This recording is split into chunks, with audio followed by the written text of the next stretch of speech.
Ya, assalamualaikum warahmatullahi wabarakatuh. Waalaikumsalam warahmatullahi wabarakatuh.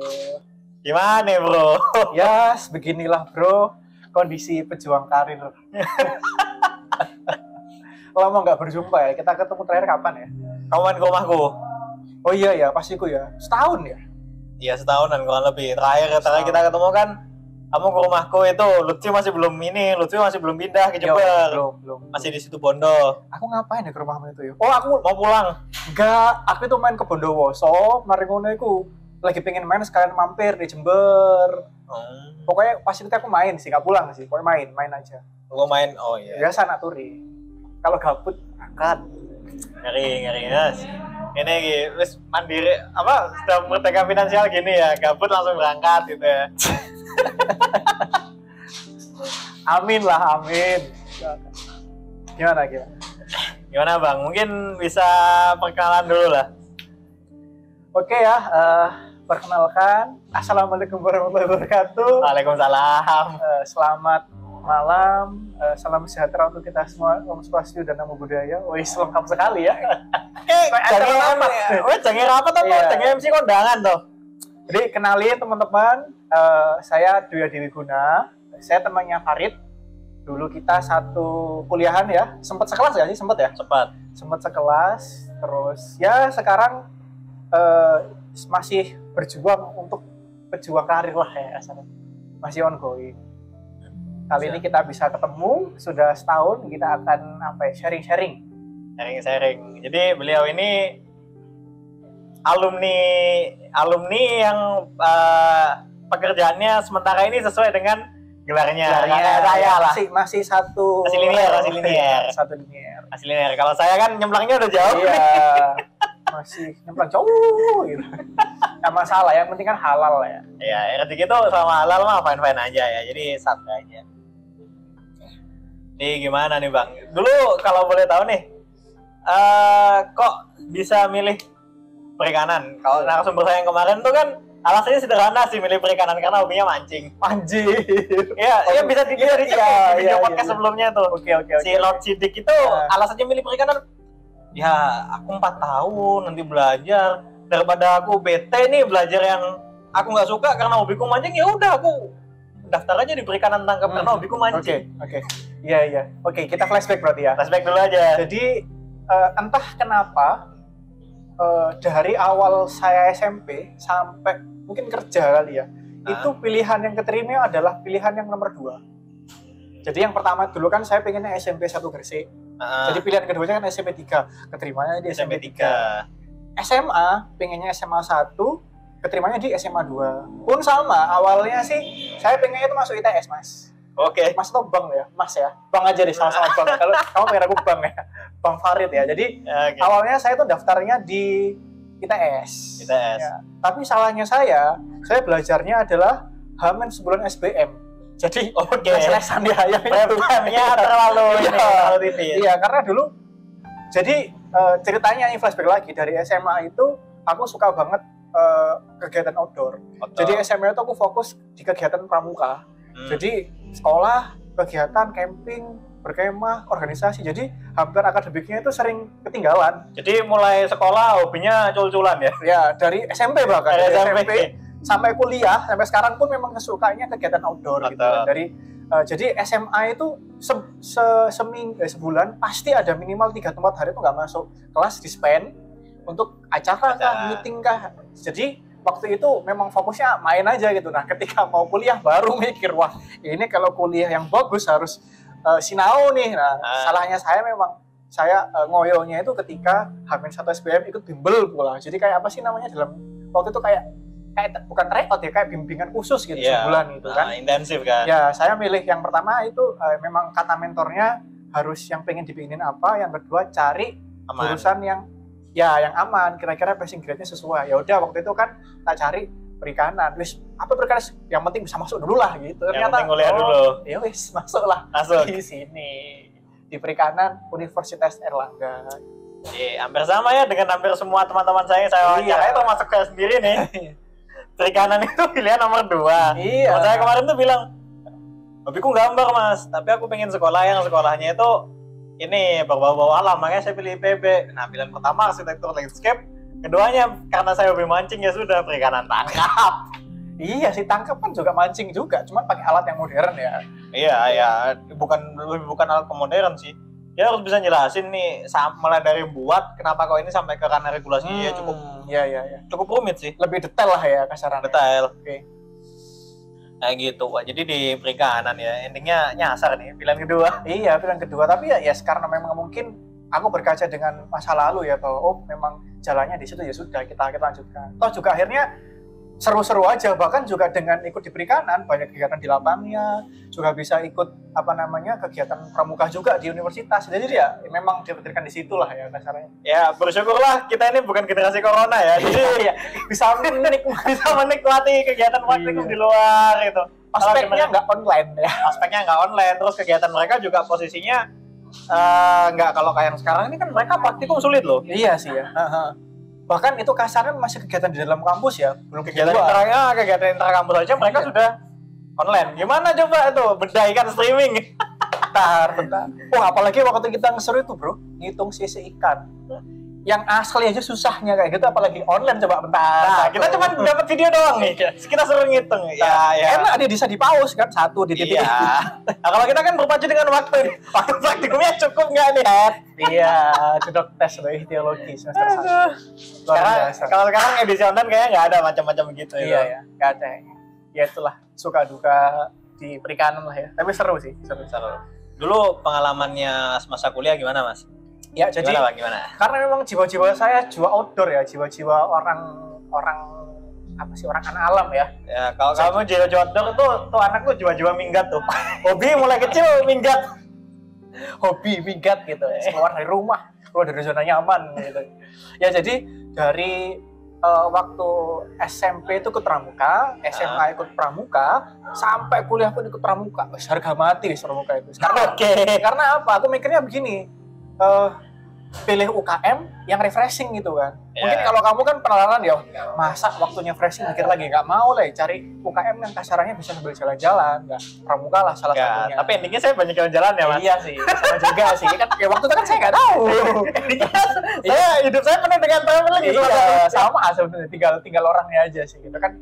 Akhirnya ya pokoknya ya karena memang saya ada basic pramuka dari SMP, akhirnya ya sudah kita selesaikan kasarannya. Kira-kira pramuka di kuliah itu seperti apa sih gitu.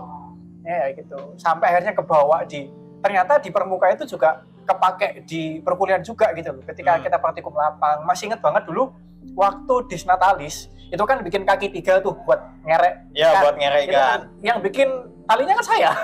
Yang bikin kan foto mulanya terpakai ya. Terpakai akhirnya. Mulanya kepake. Iya, yang bisa nali mereka.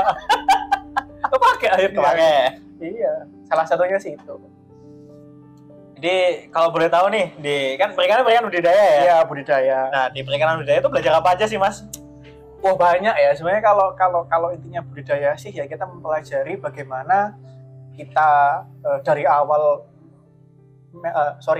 komoditas apa yang akan dibudidayakan, bagaimana persiapannya, bagaimana pengelolaannya, bagaimana manajemennya, panennya, pasca panennya luar biasa sih. Kasarnya aspek-aspek yang membahas tentang budidaya secara keseluruhan. Bahkan ada faktor-faktor kasarannya penunjang yang dibahas itu. Misalnya komoditas apa yang kasarannya mungkin baru. Misalnya dulu di tahun 80-an yang tren Windows, sekarang semua. Ya, terus kita juga diajarin bagaimana bikin pakan. Bahkan kita diajari bagaimana sih kita bikin pakan yang kasarannya murah tapi tetap bergizi gitu. Jadi kita bisa meningkatkan margin labanya di mana, kita otaknya di mana. Pokoknya seru sebenarnya kalau kita menekuni di situ. Bahkan teman-teman yang punya hobi-hobi breeding itu juga bisa diterapkan ilmunya di situ. Okay. Banyak kan teman-teman kita yang suka breeding itu akhirnya juga meskipun akhirnya nggak breeding ikan ya, siramat. Itu ilmu genetika yang kepake. Iya, kan breeding burung. Iya, breeding kan kepake juga ilmu genetika. Sarjana perikanan, pekerjaan pelihara burung. Pagi-pagi burungnya yang disangkar dulu yang diurusin, burungnya sendiri nggak tahu gimana. Burungnya sendiri udah kepake. Oh iya. Kalau kita ini yang belum. Aduh. Cuman ya sedikit ini aja sih. Kalau kan biasanya tiap kampus itu punya spesifikasi Ya, masing-masing. betul. Kalau kampus kita nih ya, karena kita satu kampus sih. Iya sih. Kampus kita nih lebih berfokus ke yang arah parasit dan penyakit itu. Kalau saya hitung sih ada sekitar 18 apa 21 SKS ya.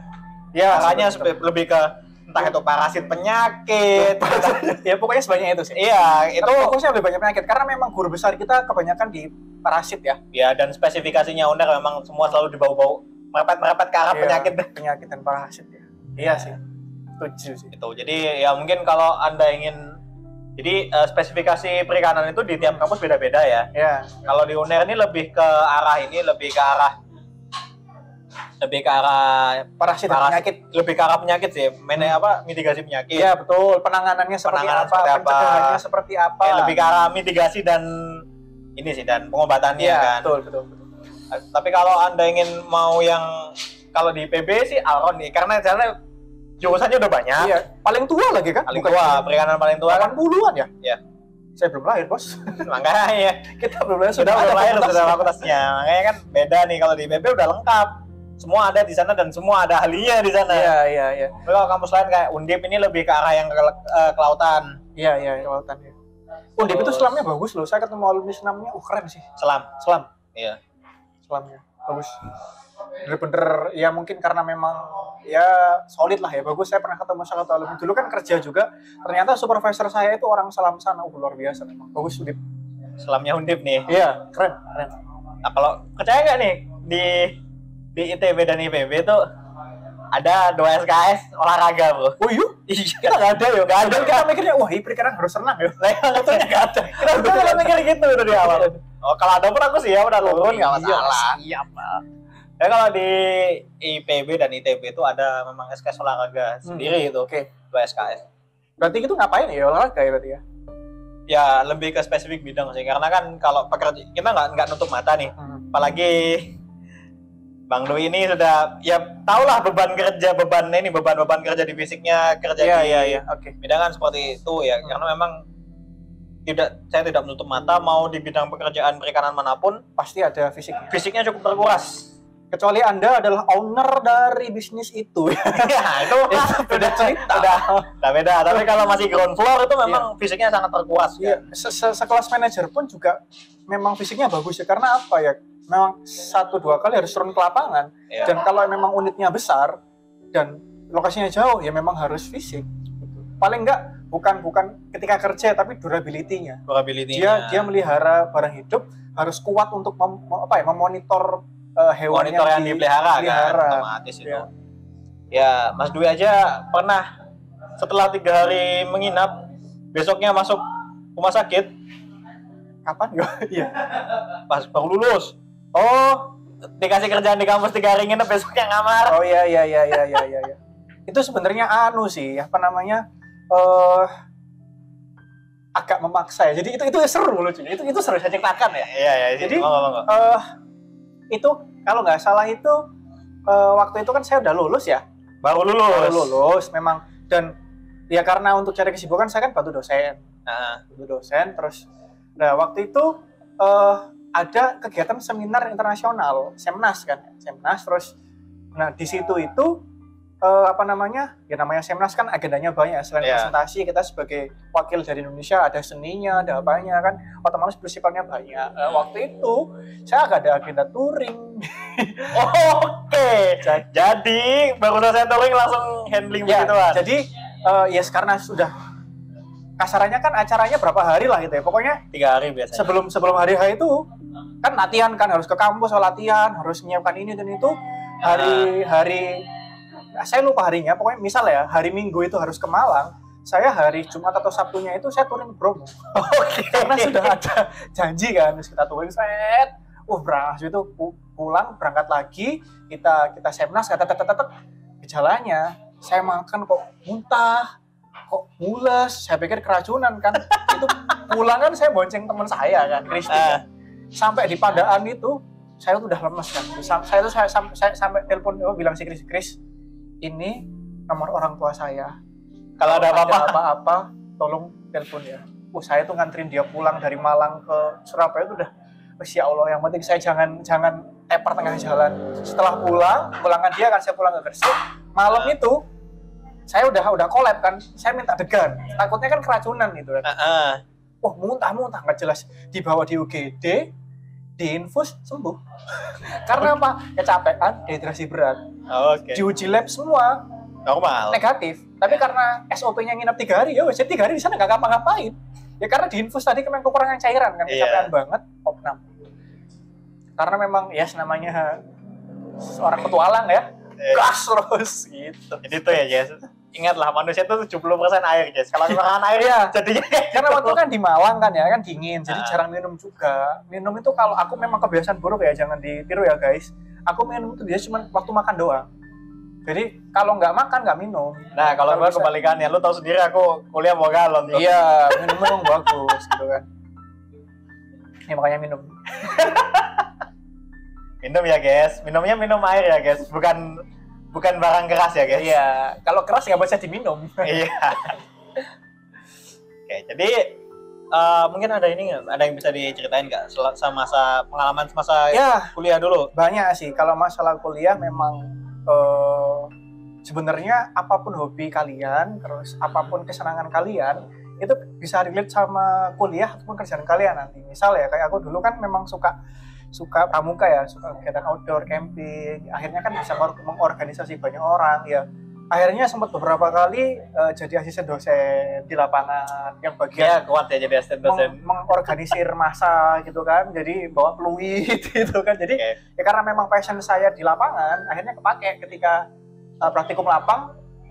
Kita jadi asisten ya, kita bantu dosen untuk mengerahkan massa, mengendalikan apa sih, crowd control. Kalau di Dota apa ML crowd control nih bagian menu massa jadi gitu.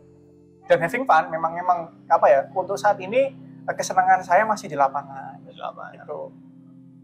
Terus suka touring juga, suka apa namanya, jalan-jalan pakai motor. Akhirnya ya dulu waktu magang, waktu PKL saya itu naik Honda Karisma dari Surabaya ke Bali. Itu pengalaman saya ke Bali naik motor Honda Karisma 2004, speedonya mati. Jadi kalau bensin harus ngecek 2 jam sekali, masih ada. Sampai kalau sering itu saya kalau lupa itu mogok di tengah jalan, tapi ya nggak apa-apa lah. Karena kenapa sih saya suka pakai motor, karena saya merasa lebih dekat dengan masyarakat. Kalau jalannya nggak ngerti, ya kita bisa tanya orang, kita bisa sosialisasi. Terus kalau ke tempat-tempat sempit, mungkin kan kalau ke pelabuhan, ke Tambak harus jalannya kan sempit, bisa langsung pakai motor gitu. Lebih apa ya, dekat dengan masyarakat lah. Sampai sekarang pun masih touring. Ya kalau Yonglek bilang caps pakai motor aja ya. Caps pakai motor, asik iya. Pakai motor itu kalau hujan nggak kepanasan, kalau panas nggak kehujanan bro. Iya, maksudnya kena panas kena hujan. Iya. Ada cerita lah. Gitu bro. Kalau nggak salah dulu seingat saya nih waktu kuliah kan sempat ke Raja Ampat juga nih. Iya, jadi begini, itu lucu sih sebenarnya. Jadi waktu itu kan HP saya masih HP Ayu Ting Ting ya, jadi HP Samsung Ayu Ting Ting. Terus di dalam wallpaper aslinya itu kan pasti ada kan wallpaper template-nya itu. Template bawaan dari ada gambar Raja Ampat gitu lah. Kita jadikan wallpaper gitu kan. Bagus ya. Wallpaper Raja Ampat. Oh ya, ini sebelum ke Raja Ampat apa namanya? Forward dulu. Sebelumnya itu sebelum ke Raja Ampat aku dapat beasiswa dulu. Nah, saya alhamdulillah waktu itu dapat beasiswa Jarum. Alumni Jarum ya guys. 2014 wes. Jadi ada teman kita juga di FPK juga beasiswa Jarum juga. Itu pun sebenarnya juga asal sih, bukan asal daftar. Terus yang lucunya sih ketika lihat pengumuman. Jadi misal nih pengumuman jam 12 nih, kita molor jam 1. Ketika datang, orang-orang kan pada balik. Nah, aku sama si Daniel kan, bro, udah balik semua bro, kayaknya kita balik deh. Ternyata kita lihat ya alhamdulillah lolos gitu kan. Akhirnya ya dapat beasiswa lah gitu, beasiswa Jarum angkatan 30 ya gitu. Halo teman-teman beasiswaan. Nah setelah itu ya di sana kan juga banyak dapat kelebihannya beasiswa ini kan, selain dapat uang, kita juga ada beberapa program yang kasarnya akan mengasah soft skill kita gitu. Karakter building lah. Banyak, ada karakter building, ada leadership development, ada apa namanya, corporate social responsibility, apa sih, corporate social responsibility, tapi namanya waktu itu apa lupa saya, pokoknya intinya tentang ya kalau CSR itu kan dari jalurnya taat, tapi kan yang implementasi kegiatannya kan Ya. namanya pasti ya mungkin tiap periode beda sih. Ya, dan memang syaratnya dari beasiswa itu adalah harus IPK-nya 3,3 ke atas sih, terus harus punya organisasi. Waktu itu terima kan, karena kan saya ikut pramuka, jadi ya ikut. Terus ya singkat cerita, setelah ada beasiswa itu, ya otomatis kan, wah malah seneng kan, ada pelatihannya kan sama tentara juga waktu itu di Sulembang. Bukan di Sulembang, di apa sih? Apa Gunung Tangkuban Perahu itu daerah mana itu? Tangkuban Perahu dari Jawa Barat lah. Banten. Ya daerah situ pokoknya. Pokoknya di situ, pokoknya ada militernya gitu kan, udah biasa gitu kan. Anak pramuka udah biasa gulung-gulung. Terus suatu hari ya kembali ke foto Raja Ampat tadi ya. Wih, kayaknya seru ya bisa ke Raja Ampat, tapi gimana caranya gitu kan. Nah, ternyata karena saya dapat link dari orang pramuka, jadi waktu itu ada kegiatan namanya Ekspedisi NKRI Koridor Papua Barat. Jadi itu memang kegiatan dari Kopassus. Dan itu memang setiap tahun diadakan. Dan itu fungsinya adalah tugas dia itu dia bersama polisi, tentara, memang yang punya gawe itu Kopassus, tapi dia melibatkan seluruh elemen TNI, darat, laut, udara, prajurit khusus ya. Kalau TNI itu ada Kopassus sama Kostrad untuk darat. Kalau lautnya itu ada TAIFIB, TNI Marinir, udaranya ada Paskas, jadi memang pasukan khusus ya. Terus ada mahasiswa sama polisi, itu dilibatkan untuk eksplor sebuah wilayah. Jadi kita nanti akan dilepas di sebuah wilayah, kita mengeksplor, kita mengamati seluruh keanekaragamannya dan dilaporkan ke negara. Jadi memang jadi arsip negara. Dan fungsinya itu untuk nanti dikembalikan ke pemerintah untuk ini loh, kita ada misal ya, di sana ditemukan mata air, mungkin kedepannya bisa dijadikan wilayah konservasi atau wilayah wisata. Jadi kita kasarannya sebagai volunteer eksplor di sana, dan itu memang dibuka untuk umum dan memang untuk skripsi. Lah ketepatan waktu itu, wah Raja Ampat nih didaftar, tapi ya karena namanya orang saya itu apa ya, bukan tipe yang berambisi ya, jadi yang penting daftar dulu, bisa karena sempat atau enggak, wes yang penting daftar dulu, skripsi lah saya di sana. Jadi tak ceritain lagi ya. Di sana persiapan saya 1 bulan, jadi dididik secara militer di Pusdikpassus itu Lembang, dan memang Bandung pure ya militer bos. Oke bro. Biasanya kan mandi kan satu kamar mandi 1 orang ya. Waktu itu saya tanya, Mas kamar mandi sebelah mana? Oh sana Mas, berjajar. Oke. Wah kok panjang ya, jadi mandi itu iya jadi 1. Awalnya itu mandi itu di pojokan. Lama-lama bodoh amat. Udah foto bersih bro. Ya udah. Terus ya intinya 1 bulan di sana kita teratur ya, jam 5.15 harus di lapangan hitam untuk olahraga. Pokoknya teratur dari pagi sampai malam, teratur sekali. Ya karena kan kita ekspedisi fisik harus disiapkan. Iya betul. Modalnya fisik. Dan itu telat, misal ya jam 5.15 WIB harus di lapangan. Kamu telat, jalan jongkok. Memang gini, kita militer tapi mereka disesuaikan. Jadi kalau untuk yang militer mereka memang ada khusus, ketika kita juga militer cuman nggak ada fisik ya, cuma verbal. Jadi mungkin diteriakin, dimarahin. Nggak sampai main pukul lah ya. Nggak paling disuruh jongkok. Cuman ya yang nggak biasa, ya capek gitu. Jadi waktu itu 1 bulan kita dididik militer di situ Lembang, terus di dalam 1 bulan itu 3 hari di situ Lembang di Pusdikpassus ya. Jadi bukan di situ Lembang, itu di danau yang pokoknya itu kabutnya luar biasa Bu. Dan itu paling males adalah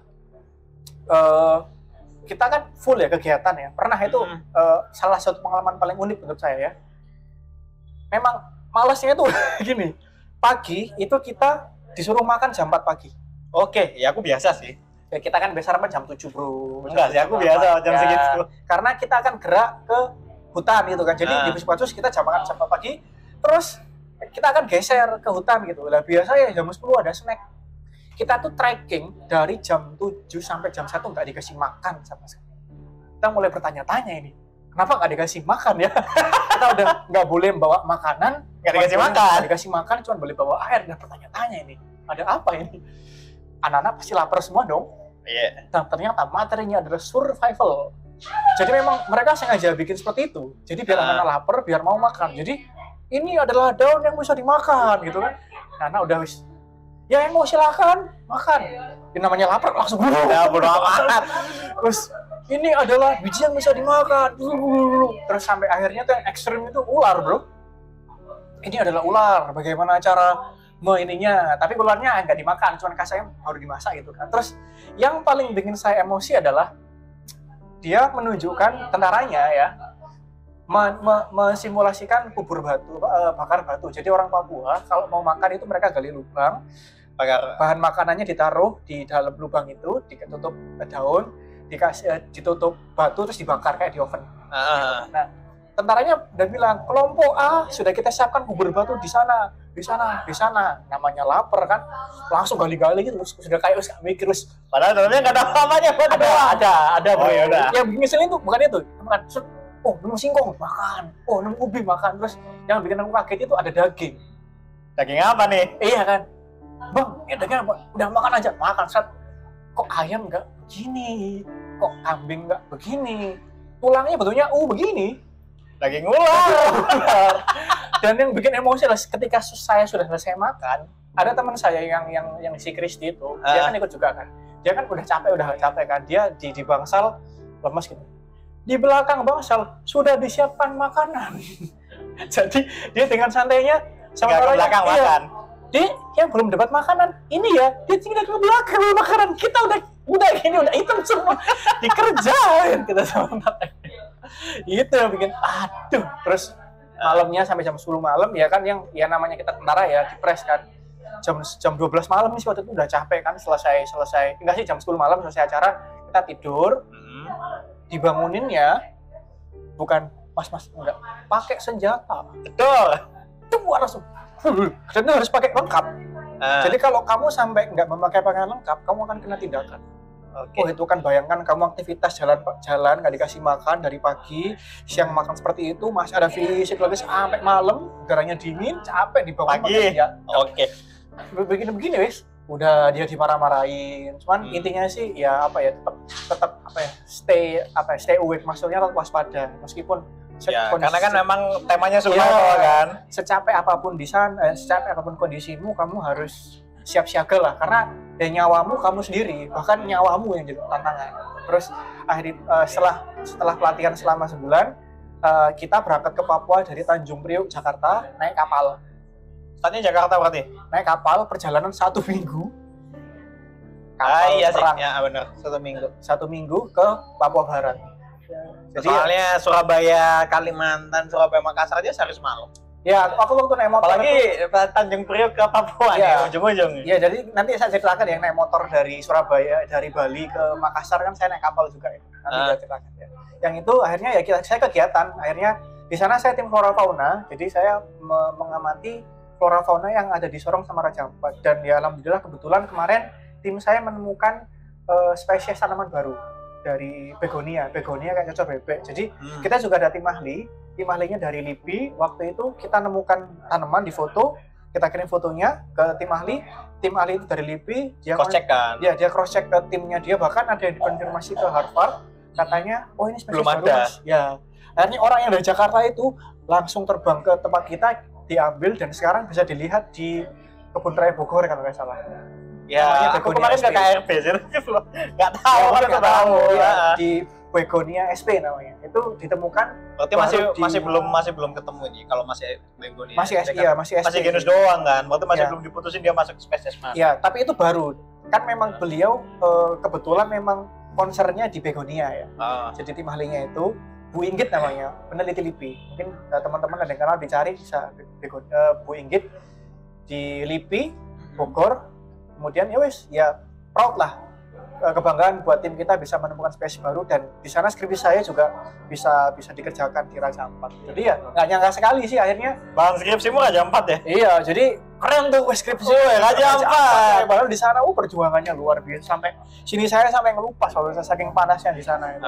Berdarah-darah dulu di sana.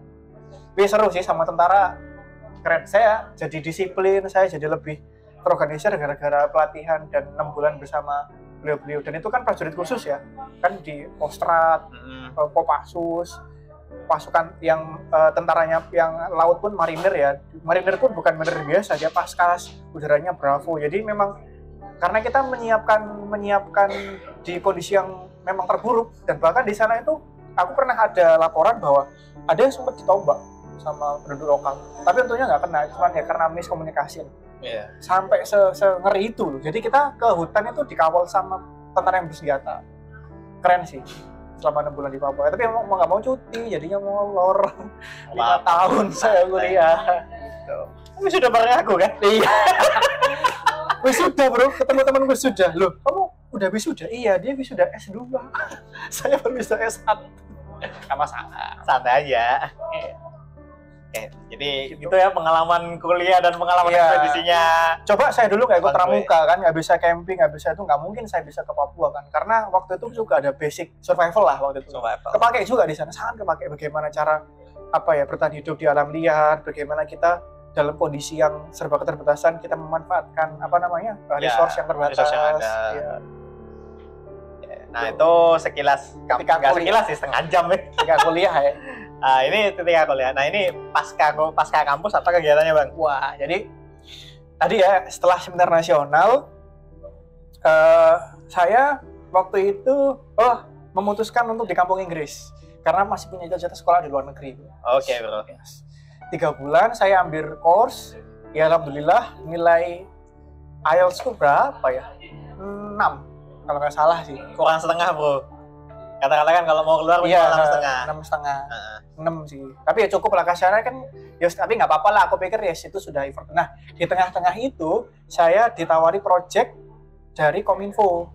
Jadi kita sosialisasi startup perikanan tangkap. Jadi waktu itu dapat yang dari Pak Kus.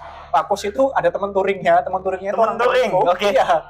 Kominfo itu minta tolong aku, kita project di perbatasan Indonesia Malaysia di Ambalat, Pulau Sebatik, sama di Gorontalo. Jadi kita ngasih handphone ke nelayan, kita suruh pemetaan wilayah tangkap, kemudian dengan handphone itu kita bisa melacak, kita kira di daerah itu komunitasnya apa aja, nelayan juga bisa up to date harga perikanan waktu itu dan bisa ngelihat cuaca. Soalnya nelayan mereka kan berangkat aja, nggak ngerti cuacanya ke depan akan apa. Jadi paling sebenarnya kalau yang tradisional itu dia ngelihat doang sih. Ya dia forecastingnya dari ilmu kayaknya bukan. Itu memang ada ilmunya. Jadi kalau yang forecasting pengamatan, makanya kan dari angin ya? Dari angin. Iya. Tahu nggak sih mata kuliah kita yang dihapus? Apa? Penginderaan. Oh iya, ada? Ada. Aku sempat melihat di kurikulumnya tahun 2010. Itu ada kurikulum penginderaan. Jadi memang di penginderaan itu bagaimana kita menganalisis, karena ya kembali lagi nih, perikanan itu hal yang sensitif dengan cuaca ya. Iya. Mau indoor, outdoor itu cuaca pengaruh soalnya. Iya.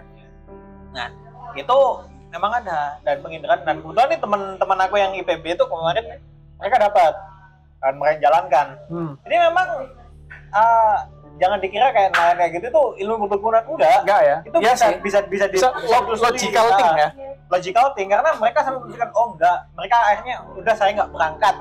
Pasti ada kasus-kasus sudah mau berangkat, begitu melihat kita seolah-olah ngelihat dukun nggak jadi. Enggak, mereka sebelum memutuskan sampai ketemu tidak jadi berangkat, itu sebenarnya ada analisis yang mungkin kita belum tahu mentelaahnya gimana. Iya, makanya dulu ada mata kuliah penginderaan yang sayangnya kita nggak dapat jadi dihapus.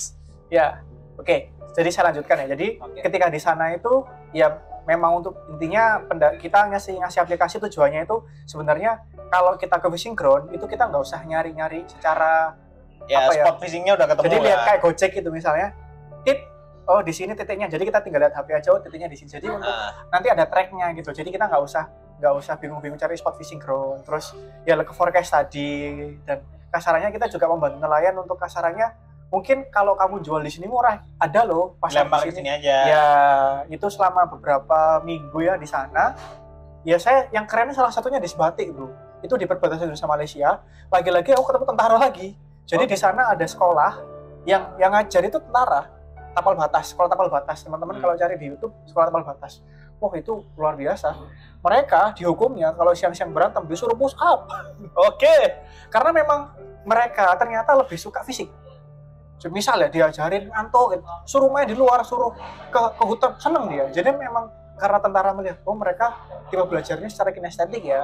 Akhirnya kalau ngasih punishment harus secara fisik gitu. Tapi tetap pada batasan tertentu ya. Ya, tentunya dengan koridor wajar. Ya, mereka sudah mengerti dan mereka tahu limitasinya kayak gimana, mana yang layak diberikan, mana yang enggak. Anak SD bagi saya keren sih. Akhirnya mental mereka kan sebagai orang yang tinggal di perbatasan Malaysia ya jadi gitu, dan mereka sama tentara pun juga kasarnya seperti apa ya, paman dengan ponakan ya. Iya. Ya, hubungannya luar biasa. Bahkan orang-orang sekitar sana juga terima kasih banyak sama tentaranya gitu. Iya. Di sana kepake lagi pramuka kan di sana. Kan? Iya. Jadi guys, pramuka itu manfaatnya banyak ya, Bagi bukan sekedar saya, es kuaci. Iya, bagi saya. Terus setelah itu karena kan udah kasarannya ya pengen kerja yang bagus lah. Akhirnya habis itu setelah aku dapat apa namanya, dari situ aku kerja di Bali. Di Bali dulu apa? Di terumbu karang. Terumbu karang. Ya, jadi kita punya konservasi apa? Bukan, jadi kita punya kultivasi? farm, kultivasi. Kita punya farm, terus kita potong tanam, kita ekspor. Aku cuma 6 bulan. Kenapa 6 bulan? Karena waktu itu Bu Susi jadi menteri, terus ada kebijakan nggak boleh ekspor terumbu karang. Karena sebenarnya kasusnya adalah bukan salah perusahaanku ya, tapi ada orang yang izinnya tuh ikan, mereka menyelundupkan karang. Jadi Bu Susi nggak mau tahu, tutup semua. Akhirnya waktu itu saya 6 bulan nggak bisa ngekspor, ya sudah aku selesai. Terus aku ke terumbu karang dulu, baru ke kampung Inggris. Oh iya. Jadi berarti pas ke kampus habis Kominfo itu ke terumbu karang dulu ya? Iya, terumbu karang dulu. Bukan, jadi terumbu karang dulu, terus ke kampung Inggris, baru Kominfo. Oke. Gitu. Terus setelah aku dapat, pas kamu langsung terumbu karang itu ya? Ya, pas kamu terumbu karang, terus di Pare, setelah aku dapat sertifikat sertifikat bahasa Inggris itu, aku kerja di hatchery. Nah nih, kerja di hatchery gimana Bang nih? ini suatu hal yang pengen saya tanyakan, karena kan banyak orang nih beranggapan jadi bagaimana kerja yang sesuai sama bidang nih. Ya, oke. Saya minum dulu guys. Oke, santai bro, santai. Haus. Santai. Ya, jadi keren sih, waktu itu memang saya di hatchery pun juga sebenarnya bukan jalur biasa ya. Jalur luar biasa nih. Kita memang waktu itu ada di salah satu perusahaan yang mengadakan manajemen training. Khusus hatchery. Ya, saya di situ. Kebetulan itu berarti memang dari awal udah khusus hatchery ya, atau dikasih pilihan? Ya karena waktu itu yang buka hatchery sih. Oke. Soalnya ada MT yang lain juga, MT aquaculture. Aquaculture lebih universal ya, tapi karena nggak ada yang MT sales. Nggak ada. Sales nggak pakai MT kayak. Nggak pakai. Langsung janin aja ya. Terus waktu itu di stream hatchery, dan ya karena memang requirement-nya kan bisa bahasa Inggris kan. Ya. Akhirnya IELTS saya kan pakai kan di situ, ya udah daftar. Ya sudah keterima gitu. Dan ini yang sebenarnya sebelum kita bahas teknis masalah kerja di hatchery seperti apa ya. Aku share pengalaman keren bro. Jadi waktu MT itu kita ada kelas selama sebulan. Setelah itu kita ada OJT di beberapa unit, dan kebetulan kan unit perusahaanku ini ada dari Aceh sampai Sumbawa nih. Ya, tersebar lah ya. Ya tersebar dari seluruh Indonesia ya. Belum sampai seluruh. Belum sih ya maksudnya beberapa. Ya, Indonesia cukup luas. Ya, nah, OJT-nya waktu itu harus, kalau akan kebagian macam-macam ya. Aku waktu itu ada di Bali, di Makassar, di Indramayu. Dan memang harus OJT 6 bulan di tempat-tempat itu. Movingnya sebenarnya kita difasilitasi dengan pesawat atau kereta. Tapi saya namanya orang jiwa adventure ya. Bajunya aja komunitas touring Indonesia. Harus buat komunitas touring Indonesia. Jadi saya memilih untuk naik motor ke Bali, Makassar, Indramayu, dan penempatannya di Banyuwangi. Jadi di Indramayu, Jawa Barat, balik lagi ke Banyuwangi, naik motor sendirian. Luar biasa, sangat beresiko sekali. Sangat beresiko. Ya, tapi kalau namanya hobi itu ya memang ya itu konsekuensi logis. Bagi kita orang umum nih mungkin nih buang-buang tenaga, tapi bagi dia having fun loh. Hobi bagi dia. Iya, belum tentu yang naik mobil bisa sebahagia saya yang naik motor. Karena memang saya waktu itu kan karena memang sudah tugas secara kerjaan, bisa jalan-jalan nih, sekalian aku juga sowan ke beberapa komunitas. Kita juga pengen merasakan sih aspalnya di Jawa seperti apa. Aspal Jawa. Ketika di Makassar tuh kondisi alamnya seperti apa, bagaimana sih berkendara di luar Jawa gitu kan. Naik kapal kan waktu itu dari Tanjung Perak ke Makassar tuh apa kalau gue lupa saya. Itu perjalanan selama 31 hari setengah naik motor itu waktu itu. Jadi kan naik kapal feri 1,5 hari, kemudian sampai sana motoran 3 jam. Tapi seru sih naik motor. Tapi dengan maksudnya ya semuanya nggak ujuk-ujuk ya, harus di-prepare kan dari segi kesehatannya, prepare kendaraannya harus prima, terus perlengkapannya juga harus siap, dan intinya harus siap dengan segala kemungkinan terburuk lah. meskipun ya alhamdulillahnya tidak ada kekurangan satu hal pun ya, masih bisa selamat sampai sekarang ketemu di sini. Ya alhamdulillah ini kita masih ketemu di sini, masih hidup, masih utuh kita masih utuh, nggak ada yang cuil. Kalau untuk teknis hatchery-nya kayaknya kita bahas lain hari aja, bro. Oke. Untuk teknis di pekerjaan. Jadi kurang lebih saya tarik kesimpulan nih ya. Jadi kurang lebih pakai hobi itu bisa selaras dengan betul. Bisa selaras dengan jurusan, dan dari hobi itu juga bisa diaplikasikan di kehidupan sehari-hari ini. Dan perikanan itu luas ya. Jangan kira perikanan itu kerjanya cuma dalam doang, enggak. Ini anak nih traveling kemana-mana, ekspedisi kemana-mana karena statusnya sebagai mahasiswa perikanan ya, Bang ya. Iya, betul. Jadi ya teman-teman yang di perikanan bangga. Saya percaya suatu saat Indonesia akan bergantung pada sektor perikanan. Saya yakin, karena resource kita adalah renewable resource. Kita bisa diperbarukan. Saya yakin suatu saat. Makanya kita harus bangga. Kita orang perikanan. Oke. Dan anak perikanan bisa kerja di multi bidang ya? Iya. Ya, banyak. Mungkin ada ini nggak ada 1-2 tambahan yang mungkin untuk audiens kita yang masih SMA, mungkin mereka bingung supaya perikanan ini bukan sekedar seperti kita berdua ini pilihan kedua kan ya, perikanan itu. Ya sebenarnya sih manfaatnya banyak ya. Sebenarnya selain kita bisa bekerja di government organization, non government organization, ya kita juga bisa usaha sendiri. Misal nih kayak kemarin tuh lagi hits cupang, ada teman kita yang sukses cupang nih buktinya kan, ada yang bisa sampai nyekolahin adik-adiknya itu dari cupang. Asal kita konsisten aja gitu, jangan musiman, karena saya yakin sebenarnya peluangnya itu datangnya nanti ketika kita sudah siap gitu. Jadi kalau kamu suka, misal ikan hias, tekunin aja. Nanti ketika kamu lagi booming, ya kamu akan dapat rezekinya. Jangan musiman gitu. Kalau kamu suka kayak saya nih, suka touring, ya udah lanjutkan aja. Toh suatu saat akan ada manfaatnya. Oke. Itu sih. Jadi itu ya closing statement dari kita. Jadi kesimpulannya dunia perikanan itu luas. Dan hobi itu bisa relate sama kehidupan kita pasca nanti ini. Dan itu cukup. Hobi yang awalnya mungkin sekedar main ketika zaman sekolah itu masih ada yang bilang nanti kuliah nggak bisa lanjutkan hobinya lagi. Enggak. Kita berdua sudah membuktikan itu bahwa hobi kita masih can relate ya, masih bisa aplikasi di ranah kuliah. Sebenarnya ada hobi yang lain sih, mau dibahas nggak nih? Nanti dulu. Itu part berikutnya. Oke. Akan ada part selanjutnya. Bukunya udah dibawa ya Allah. Senjatanya juga udah dibawa. Ya, cuman waktunya aja. Oke. Sekian dari kami. Terima kasih. Wassalamualaikum warahmatullahi wabarakatuh. Waalaikumsalam warahmatullahi wabarakatuh.